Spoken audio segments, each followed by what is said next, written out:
शांताकारं भुजगशयनं पद्मनाभं सुरेशं विश्वाधारं गगनसदृशं मेघवर्णं शुभांगं लक्ष्मीकान्तं कमलनयनं योगभिर्ध्यानगम्यं वंदे विष्णु भवभयहरं सर्वलोकैकनाथं वसुदेवसुतं देवं कंसचाणूरमर्दनं देवकी परमानंदम श्रीकृष्णं वंदे जगद्गुरुं कृष्णं वंदे जगद्गुरुं कृष्णाय वासुदेवाय हरे परमात्मने प्रणतक्लेशनाशाय गोविंदाय नमो नमः गोविंदाय नमो नमः।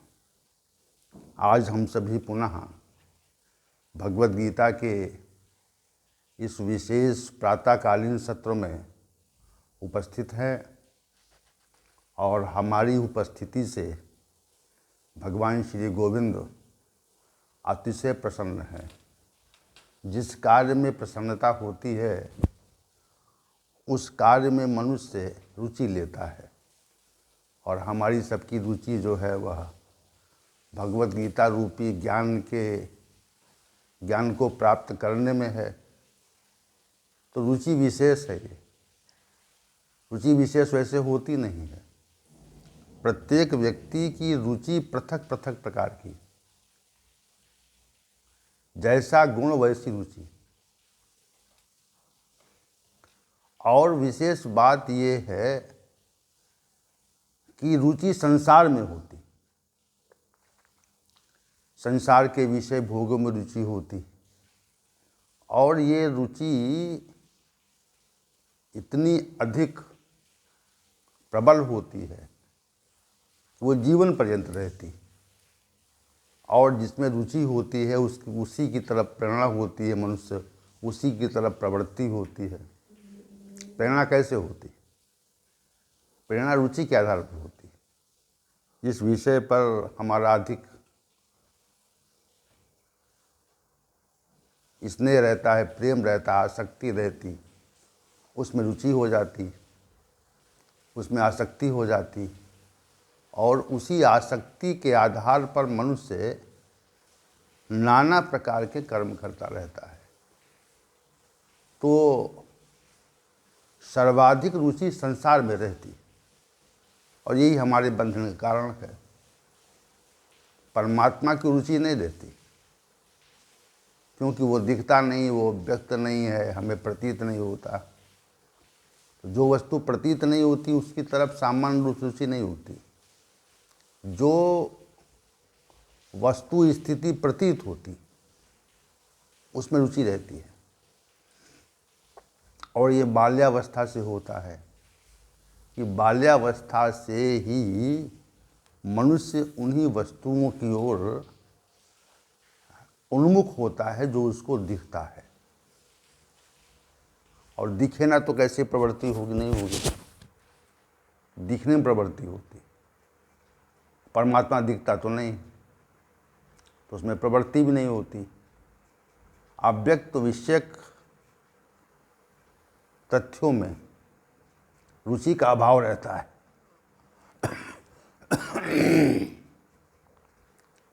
और व्यक्त विषयक विषयों में रुचि रहती है। संसार चूंकि व्यक्त है, दिखता है कि इससे हमको सुख मिलेगा, इसी भाव को लेकर रहती है हमारी।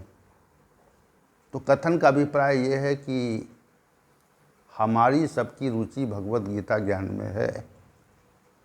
ये विशेष बात है, विशेष प्रसन्नता का विषय है। आइए चलते हैं आज के विषय की ओर, जिसके लिए हम सभी का एकत्रीकरण यहाँ हुआ। तो हम सभी श्लोक अध्याय संख्या 18 के श्लोक संख्या 17 पर विचार कर रहे थे। यस्य नाहं कृतो भावो बुद्धिर यस्य न लिप्यते हत्वापि सा इमान लोकान ना हंति न निबध्यते। हे अर्जुन, जो महानुभाव, जो श्रेष्ठ पुरुष अपने मन से ये बात निकाल देता कि मैं करता हूँ, अहंकृत भाव का विनाश कर लेता है।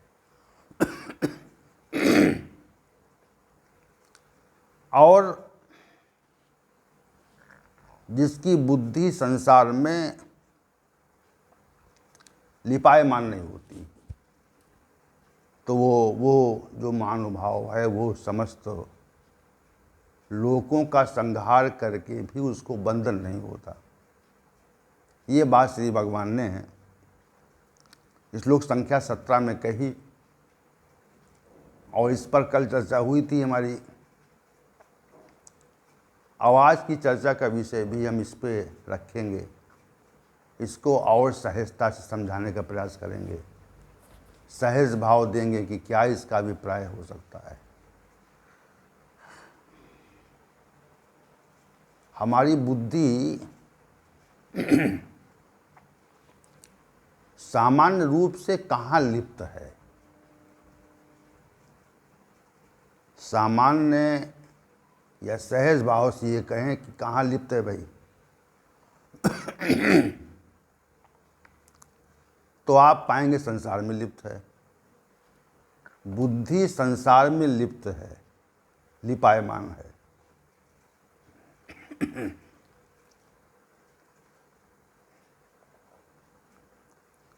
और ये लिप्तता जो है वो बाल्यावस्था से है, बीच में नहीं हुई। बाल्यावस्था से ही बुद्धि संसार में लिप्त हो जाती और जीवन पर्यंत लिप्त रहती। और संसार में जो लिप्तता है उससे स्वयं मनुष्य अपने को कर्ता मान लेता है। संसार की लिप्तता अगर समाप्त हो जाए, संसार में मनुष्य लिप्त न हो,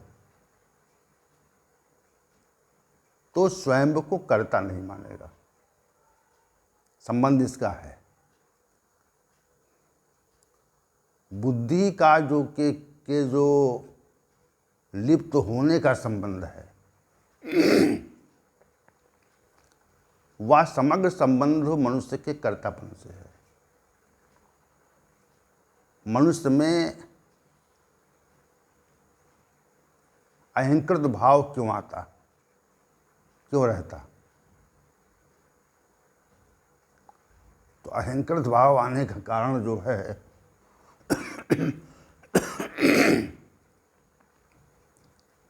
अहंकृत भाव आने का कारण एक विशेष है कि हमारी बुद्धि जो है वह संसार में आसक्त हो गई, लिप्त हो गई। और ये लिप्तता शीघ्र समाप्त नहीं होती, रहती। और जब तक रहती तब तक हम सभी स्वयं को क्रियाओं का कर्ता मानते रहते। ये विशेष बात है। संसार से लिप्तता समाप्त नहीं होती और कर्तापन का जो भाव है वो निकलता नहीं। दोनों का संबंध है। मैं करता हूँ प्रत्येक क्रिया का, ये भाव रहेगा अगर, तो संसार में लिप्तता रहेगी। देखो, दोनों एक दूसरे के पर्यायवाची। कर्तापन के भाव से ही हमारी बुद्धि संसार में लिप्त होती, या संसार में बुद्धि लिप्त होती तो कर्तापन का भाव रहता। तो कर्तापन का भाव इतनी शीघ्रता से मनुष्य समाप्त नहीं कर सकता। क्यों? क्योंकि हमारा जो संबंध है हमारा जो संबंध है वो संसार से रहता है। हम लगातार निरंतर संसार से संबंध रखते हैं, बनाए रखते हैं। संसार में रहते, संसार से व्यवहार करते, किसी की सहायता करते तो ये आशा करते कि वो भी हमारी सहायता करेगा। ये भाव मिटता नहीं है, शीघ्र नहीं मिटता, कि कोई किसी व्यक्ति की सहायता करने के बाद में वो हमारी सहायता करेगा, ये भाव समाप्त नहीं होता। इसका कारण ये है कि बुद्धि संसार में लिप्त है, संसार से पृथक नहीं हो पा रही, और संसार से जब तक पृथक नहीं होती तब तक हम स्वयं कर्ता मानते रहते। हम किसी का सहयोग करें तो वो हमारा सहयोग करेगा, ये भाव अगर है तो संसार में बुद्धि हमारी लिप्त है। और फिर हमने सहायता की, इसके लिए स्वयं को कर्ता मान रहे हैं, कर्ता स्वयं को मान रहे हैं, तभी ये भाव है कि वो भी हमारी सहायता करेगा। तो कर्तापन का जो भाव है वो शीघ्र से समाप्त भी नहीं होता, और जब तक समाप्त नहीं होता तब तक बंधन रहता। हम दूसरे व्यक्ति की हत्या करना क्यों चाहते? यहाँ पर जो विषय उठाया श्री भगवान ने कि संपूर्ण लोगों को मार डाले अगर, तब भी वो पाप से बंधता नहीं, तब भी उसको बंधन नहीं होता। हम किसी एक जीव की हत्या कर दे तो पाप हो जाता, क्योंकि किसी जीव की हत्या का कारण क्या है, ये विशेष बात है। हमने जो जीव हत्या की है उसका कारण क्या है, उसके पीछे क्या कारण है? कारण स्वार्थपरता है। क्यों हत्या की हमने, किसी को क्यों मारा, किसी को क्यों हमने चोट पहुंचाई, तो उसके पीछे जब खोजेंगे तो हमें ये ज्ञात होगा कि उसके पीछे जो कारण है वह स्वार्थपरता है। और जब तक स्वार्थपरता रहेगी तब तक हमको पाप लगता है। क्या कोई व्यक्ति बिना स्वार्थपरता किसी की हत्या करता? कोई व्यक्ति है संसार में जो हत्याएं होती हैं उनके पीछे कारण क्या है? तो कारण की जब आप खोज करेंगे तो ये पाएंगे कि कुछ स्वार्थपरता है, कोई कारण था तभी हत्या हुई। हत्या जैसे विकृत कर्म के लिए हम प्रवृत्त क्यों हुए? जब ये बात मन में उठाएंगे आप, सोचेंगे कोई व्यक्ति हत्या जैसे कर्म के लिए प्रवृत्त क्यों हुआ,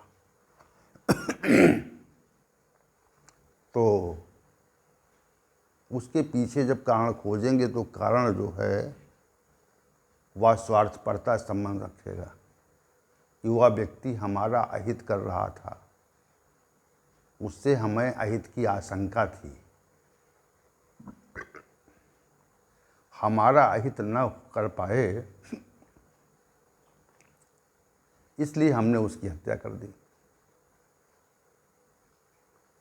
तो फिर पाप से हम बंधेंगे। तो किसी के अहित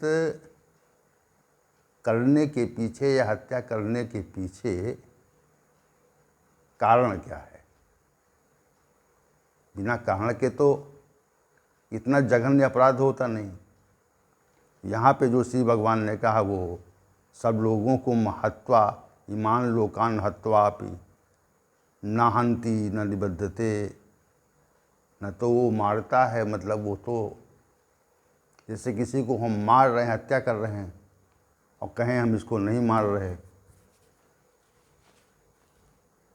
दिखने में तो हम उसको मार रहे हैं, युद्ध में तो एक दूसरे को मारते ही हैं लोग, हत्या करते हैं, और हम कहें हत्या नहीं कर रहे हैं और फिर हमें पाप भी ना लगे, ये विशेष बात है। देखिए, तो ये गूढ़ बात श्री भगवान ने कही कि समस्त लोगों को मार करके भी पाप से बंधता नहीं हो। कब नहीं बंधता? तो वो पहली शर्त रख दी, वो पहले ही कह दिया, यस्य नाहंकृतो भावो बुद्धि यस्य न लिप्यते। अगर अहंकृत भाव नहीं है और बुद्धि संसार में लिपायमान नहीं है, लिप्त नहीं है, तो फिर हत्या से पाप नहीं लगेगा। उसके दूसरे पक्ष की ओर अगर आप देखेंगे तो वो व्यक्ति हत्या करेगा नहीं। क्यों करेगा? किसी स्वार्थ के कारण ही तो हत्या होती, बिना स्वार्थ कहाँ, निस्वार्थ कहाँ होती? भाई किसी से हमारा स्वार्थ का संबंध ही नहीं है, किसी से कुछ हमको लेने देना नहीं है, तो हम हत्या क्यों करेंगे? हन्ति न निबध्यते। हत्या करने के बाद, समस्त लोगों को मारने के बाद पाप से नहीं बनता, और यहाँ एक ही व्यक्ति को मार देंगे तो पाप से बन जाएंगे, क्योंकि मारने के पीछे कारण है, स्वार्थपरक भाव है, अपनी सिद्धि, किसी कर्म सिद्धि का भाव है, किसी परिणाम को प्राप्त करने का भाव, इसलिए बंधन है, इसलिए हमको पाप लगता है, हम बंधन हो जाता है।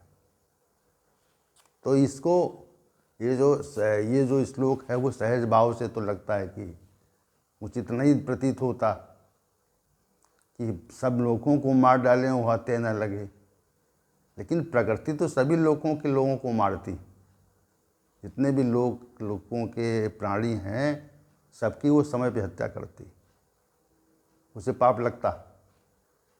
जैसे किसी व्यक्ति की जो मृत्यु आती है तो प्रकृति की व्यवस्था के अधीन उसकी हत्या हो जाती, ये कह दें।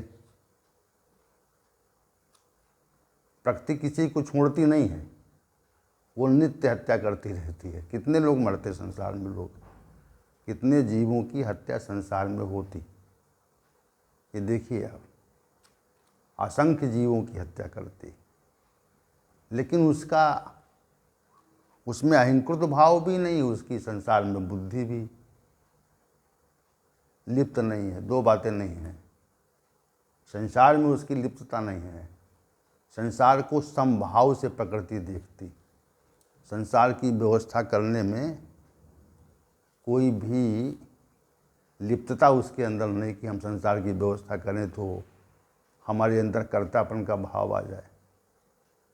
कर्तापन के भाव से मुक्त रहती है प्रकृति और संसार में लिप्त नहीं होती, तभी वो समस्त लोगों के जीवों को समय से मारती रहती, उनकी हत्या करती रहती और पाप नहीं लगता उसको। तो सामान्य रूप से तो ये श्लोक समझ में नहीं आता, लेकिन पहले ही दो शर्तें कह दी, यस नाहंकृतो भावो बुद्धि यस न लिप्यते। अगर अहंकृत भाव नहीं है, बुद्धि संसार में लिप्त नहीं है, तो हत्या करने से पाप नहीं लगेगा। अब जो हत्याएं होती हैं उनके पीछे कारण क्या होता? संसार में बुद्धि लिप्त होती, ये कारण विशेष होता है। कारण विशेष होने पर पाप लगता है, उसका परिणाम हमें भुगतना पड़ता, क्योंकि किसी की हत्या करने का अधिकार हमको नहीं है, किसी को मारने का अधिकार मनुष्य को नहीं है। परमात्मा ने मनुष्य को किसी को प्रताड़ित करने का या मारने का अधिकार दिया नहीं, और जब भी हम किसी को प्रताड़ित करते, मारते, हत्या करते, तो स्वयं के स्वार्थ के लिए करते। और जैसे स्वयं का स्वार्थ होता है तो इसी को बुद्धि का लिप्त होना कहते। कि बुद्धि लिप्त हो गई हमारी, लिपायमान हो गई, आसक्त हो गई, किसी कारण के पीछे आसक्त हो गई। वो किसी को मारने की इच्छा हमने तभी की जब हमारी बुद्धि जो है वो लिप्त हुई, और लिप्त ना होती तो किसी को नहीं मारते हम। तो ये इसका श्लोक का जो भाव है वह विशेष भाव है, विशेष महानुभावों के लिए है कि स्वयं को कर्तापन के भाव से आप विमुक्त करें। शास्त्र सम्मत कर्मों का आचरण और उसमें कर्तापन के भाव से विमुक्ति, संसार में बुद्धि की लिप्तता का अभाव, ये तीन बातें हैं। शास्त्र सम्मत कर्मों का संपादन तो हमें करना ही पड़ेगा, और करने पर हमारे मन में ये भाव ना आए कि मैं कर रहा हूँ, मैं करता हूँ, और संसार के पदार्थों में बुद्धि न फंसे अगर, तो बंधन नहीं होगा, पाप नहीं प्रकट होगा।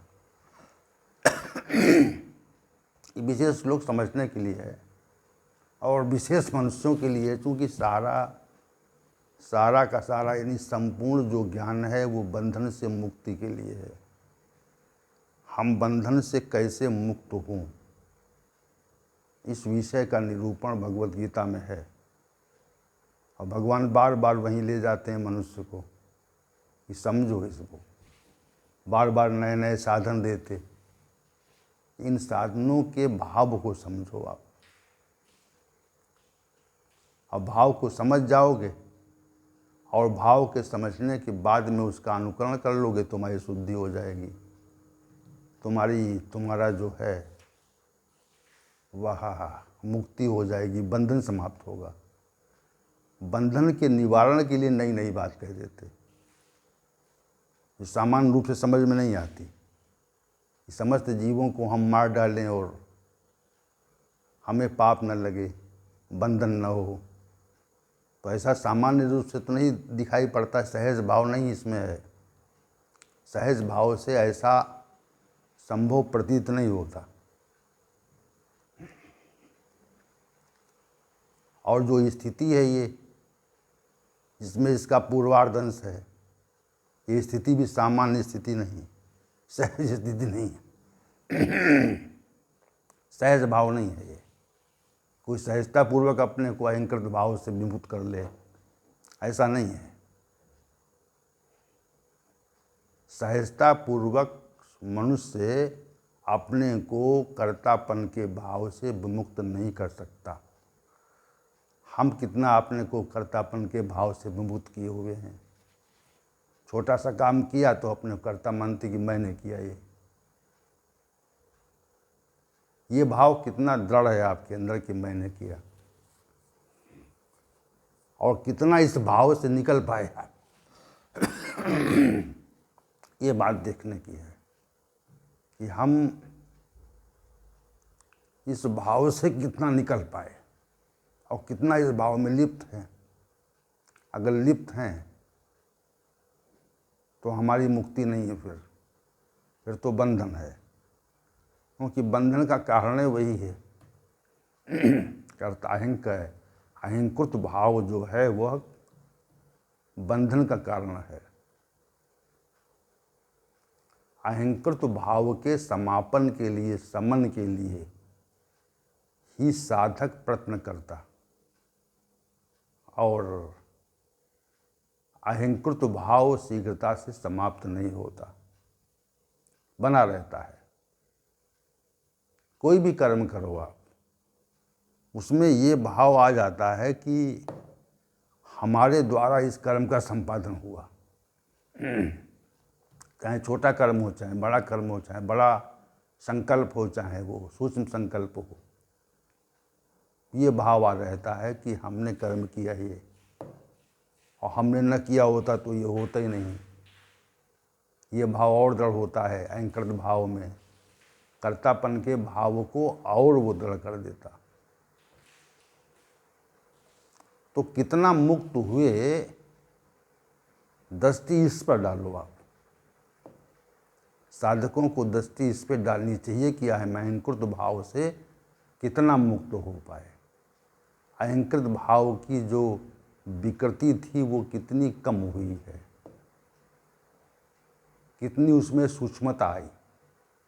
और सूक्ष्मता नहीं आई स्थूल में अभी है अहंकृत भाव, तो बंधन में हैं हम। फिर मुक्त हमारा जो आध्यात्मिक प्रयास है या हमारा जो आध्यात्मिक यात्रा है वो सही सही चल नहीं रही, और हम जो लक्ष्य लेकर कार्य कर रहे हैं वो लक्ष्य पूरा नहीं होगा जब तक अहंकृत भाव रहेगा।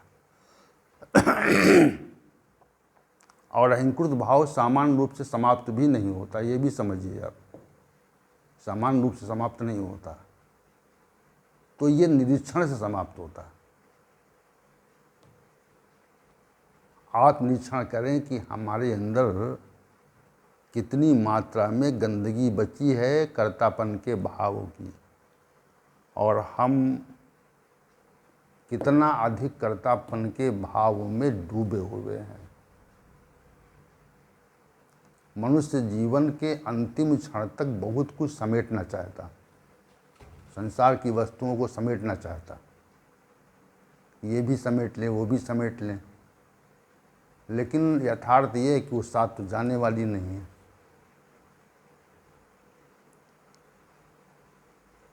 कई वृद्धों को आपने कहते सुना होगा कि मैंने अपने पुत्रों के लिए इतनी अधिक व्यवस्था कर दी है कि वो जीवन पर्यंत बैठ के खाएं। देखिए इसमें कितना कर्तापन है, इसमें कितना कर्तापन है, ये बात देखें आप। कि लोग अपने पुत्रों को ये कई पीढ़ियों की व्यवस्था करके जाना चाहते हैं यहाँ से। कितना विशद अहंकृत भाव है। ये कहते हैं कि मैंने अपने पुत्रों के लिए कुछ कर नहीं पाया। तुम्हारे पिता ने कितना आपके लिए किया, ये देखो। तो ये जो भाव है कि मैं बहुत कुछ कर लूँ अपने आगे आने वाली पीढ़ियों के लिए, कहते हैं कि इतना पैसा इकट्ठा कर दिया कि 7 पीढ़ी बैठ के खाएंगी उसकी। तो ये विशद अहंकृत भाव है। इससे मनुष्य बंधन में हो जाता, बहुत बड़े बंधन में हो जाता, और अनेक प्रकार की नारकी योनियों में घूमना पड़ता उसको। ऐसा अहंकृत भाव मनुष्य लिए घूमा करता कि उसने बड़ा विकास कर लिया, इतना पैसा एकत्र कर लिया, उसकी कई पीढ़ियाँ बैठ के खाएंगी। तो उसकी संसार में बुद्धि भी लिप्त है, और वो जो है पूरी तरह से अहंकृत भाव में डूबा हुआ व्यक्ति है। ऐसे व्यक्ति कभी कल्याण नहीं हो सकता, कल्याण हो नहीं सकता ऐसे व्यक्ति का। वो बंधन में रहेगा, उसकी मृत्यु भी बड़ी विकट होगी, बड़ी दुखदाई होगी। तो इसमें श्री भगवान ने जो विशेष बात ये कही कि जिसमें अहंकृत भाव नहीं है और जिसकी बुद्धि संसार में लिप्त नहीं होती, तो वो कितना भी बड़ा कार्य, कितने भी लोगों की हत्या कर दे उसको पाप नहीं लगेगा। ये इसका विशेष बात, उसको बंधन नहीं होगा, पाप से वो मुक्त रहेगा। ये इस श्लोक का पूरा भाव है। और ये भाव गुण है, चूँकि स्थिति ये विषय विशिष्ट स्थिति है कि हम अहंकृत भाव से विमुक्त हो जाएं और हमारी संसार में बुद्धि लिप्त न हो। ऐसी स्थिति जो है वह सामान्य स्थिति नहीं है, विशेष स्थिति है। इसको हमको प्राप्त करने का प्रयास करना चाहिए। यह प्रेरणा है इस श्लोक की। तो सत्य चूँकि समय